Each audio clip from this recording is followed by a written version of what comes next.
കൊട്ടാരക്കൃതിണ്ടകൾ ദേശീയപാതയോരത്തെ അപകട ഭീഷണിയായ മരങ്ങൾ മുറിച്ചുമാറ്റാതെ ദേശീയപാത വിഭാഗം കഴിഞ്ഞ ആഴ്ചയിൽ 2 വാഹനങ്ങളുടെ മുകളിലാണ് കാറ്റിൽ മരങ്ങൾ കടപുഴകി വീണത്. അപകട ഭീഷണിയായ മരങ്ങൾ മുറിച്ചുമാറ്റണമെന്ന് ജില്ലാ ഭരണകൂടത്തിന്റെ നിർദ്ദേശങ്ങളടക്കമുണ്ടെങ്കിലും പാലിക്കപ്പെടുന്നില്ല.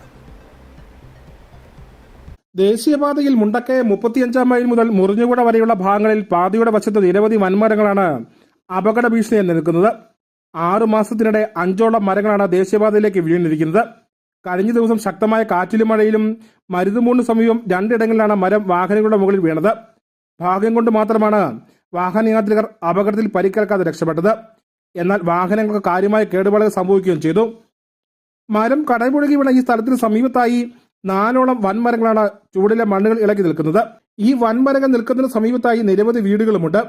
കൊടികുത്തിക്കും മരുതുമൂന്നിനിടയിൽ 10ഓളം മരങ്ങളാണ് ഏതു നിമിഷവും നിലംപതിക്കുന്ന അവസ്ഥയിൽ നിൽക്കുന്നത്. ഒട്ടുമിക്ക മരങ്ങളിലും കയറിയിരിക്കുന്ന വള്ളിപ്പടർപ്പിന്റെ ബലത്തിലാണ് മരങ്ങൾ നിലംപതിക്കാതെ നിൽക്കുന്നത്. നിയമത്തിന്റെ സാങ്കേതിക വശങ്ങൾ പറഞ്ഞ ദേശീയപാത വിഭാഗം മരങ്ങൾ മുറിച്ചു പോരാതിരിക്കുമ്പോൾ ഓരോ കാറ്റിലും മഴയിലും ജീവൻ പണയപ്പെടുത്തി വേണം വാഹനങ്ങളിൽ ഈ മരങ്ങളുടെ ചുവട്ടിലൂടെ സഞ്ചരിക്കേണ്ടത്. മരങ്ങൾ മുറിച്ചുമാറ്റി ഇനി അധികൃതർക്കാകുന്നില്ലെങ്കിൽ റോഡിലേക്ക് ചാഞ്ഞു നിൽക്കുന്ന മരത്തിന്റെ ശിഖരമെങ്കിലും മുറിച്ചുമാറ്റി അപകട ഭീഷണിക്ക് താൽക്കാലികമായ പരിഹാരം കാണണമെന്നാണ് നാട്ടുകാർ ആവശ്യപ്പെടുന്നത്. News bureau, Peermade.